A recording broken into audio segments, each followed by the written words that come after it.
Bom, tem um projeto vamos pôr grande para de fish farming que tem vamos pôr que tem um grupo que está interessado para desenvolver sei em princípio é tipo de negócio não que vou quer atrair algo diferente para começar a diversificar a economia e ajuda nós com food security no mesmo momento tem que procurar para ter um balanço para não afetar a natureza e tampouco para afetar o pescador no local então se está vamos pôr round forward não com a parte, que nós estamos começando a parte de saque. Então, em verdade, nós estamos contribuindo na diversificação e criando, segundo o mesmo modelo, um produto de exportação que porta um mercado interessante para nós. Pero no mesmo momento nós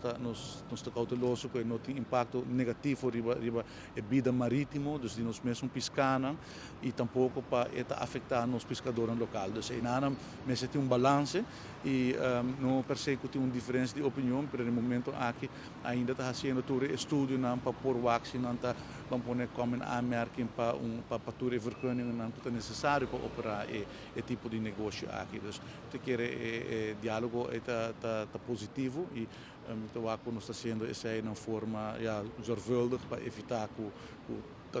certas decisões que tomar que também tem impacto com o nosso nota DCA.